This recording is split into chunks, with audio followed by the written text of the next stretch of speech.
Hello Year 12, here are the answers to those A-level questions that I asked you to do. You can mark these yourselves. Hopefully me going through them now will help you and save a little bit of class time. Right, so question 1. Quite a lot of these questions, particularly on the first page, are quite similar. Right, so Avogadro's constant is numerically equal to the number of, right? So good to work through each of these in turn. Sodium chloride, each mole of sodium chloride would have 1 mole of sodium ions and 1 mole of chloride ions. So there's a total of 2 moles of ions in that, so it can't be that. There are 2 atoms per molecule of hydrogen, so it can't be that. There'd be 2 moles of atoms, wouldn't there? Each helium has got 2 electrons, so again there's 2 moles of helium, 1 mole of helium and therefore 2 moles of electrons. So it can't be that. So by process of elimination, it's D. And it is D because there are 1 mole of molecules in 1 mole of oxygen gas. Okay, because it's asking about molecules rather than atoms or electrons. Okay, that's the first one. So the first one is D. Second one, Avogadro's constant is given. Therefore, the number of atoms in 1 mole of carbon dioxide must be 3 lots of that, because carbon dioxide is of course CO2, 3 atoms, so 3 times Avogadro's number must be equal to D there, so 1.8 times 10 to the 24. So if you're not comfortable with that maths, you need to be able to do this in your head. So you could argue it's 18, so 3 times 6 times 10 to the 23. That's just the same as writing in standard form 1.8 times 10 to the 24. Happy to convince you of that if you need convincing further. How many molecules present in 16 grams of oxygen gas? You'd get a periodic table with these questions, so you can work out the formula mass of oxygen is 32. Number of moles is equal to mass over mR. 16 divided by 32 equals 0.5 moles, so it's 0.5 times Avogadro's number. In other words, half of Avogadro's number, which is D, 3 times 10 to the 23. Question 4. Very similar question again. We've got 4 atoms in every molecule of hydrogen peroxide. So if we've got 1 mole of hydrogen peroxide, we've got 4 moles of atoms. So we multiply Avogadro's number by 4, and that must be D. So again, 20, if you like, 6 times 4 is 24. So 24 times 10 to the 23, or in other words, if I write that down, 24 times 10 to the 23, which is equal to 2.3 times 10 to the 24. Okay. Number 5. That's Avogadro's constant again. Number of atoms, there's 6 atoms in dinitrogen tetroxide. So you need to do 6 times Avogadro's number to find out the number of atoms in total in 1 mole. So 6 times Avogadro's number is a 3.6 times 10 to the 24, exactly the same as we've just done. Number 6, but a little bit longer on. Well, actually, no, we won't. It's just simply C. Number of atoms in 1 mole of any monoatomic element.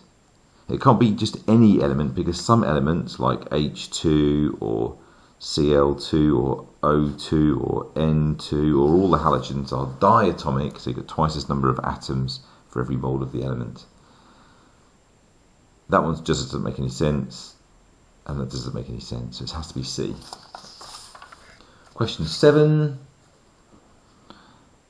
The number of atoms in 2.8 grams of ethene. You're told the formula mass is 28.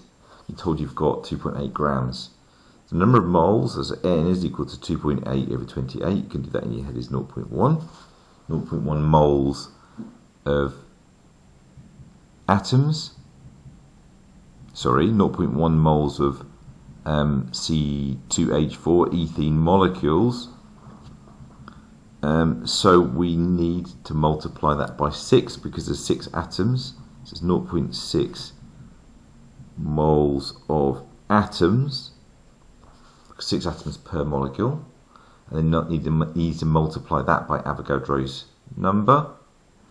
If you do 6 times 0.6 times 10 to the 20, well, I've done that the wrong way around really. It is that, but it should be 0.6 times 6 times 10 to the 23 if you like, and that comes to 3.6 times 10 to the 23. Okay, hopefully you can convince yourselves of that. 6 times 6 really, it's the only one that looks right, isn't it? It's that one there. This one here, this one I think is the hardest question probably on here. So iodine is I2, it's a diatomic element, there's 2 iodine atoms per molecule. We're asked to work out the number of iodine atoms. So what you really need to do here is, if you're going to do it sort of the long way, is you'd say, okay, I need to know the number of moles, moles of iodine molecules. So to do that, you would do the mass, 0.025, divided by 253.8, which is the formula mass, times 2, because there's 2 atoms for every iodine molecule, times Avogadro's number. Okay, but none of those have that, so you can't quite do it in that straightforward way. You have to think a little bit harder. All you've got to do though is realise that the mass divided by the atomic mass of each iodine will give you the same answer as that. Okay, so it's a 0.025 divided by the atomic mass will give you the number of atoms. Quite simply, times by Avogadro's number. Job done. I think 9 is a bit trickier. You've got to work out which of the following contains a mole of neutrons. Well, this doesn't have any neutrons. If you work it through, 1 proton, 1 electron, and no neutrons, so it ain't that one. 1 gram of carbon, be 1 divided by 12 to give you the number of moles of carbon, and there are 6 neutrons per carbon, so you'd end up with 6 over 12, which is equal to 0.5 moles of neutrons. So ain't that. 2 divided by 12, sorry, 2 divided by 24, mass over mR, that's the number of moles of magnesium atoms, and each magnesium atom has got 12 protons and 12 neutrons. 2 times 12 over 24 is 1, so that's the answer. 1 mole of neutrons. If you tried the same thing with neon, you'd have 2 over 22 times 12 is equal to, you'd have 24 over 22, which is not equal to 1, it's just over 1, isn't it? So it had to be C, the answer there. That's all, folks.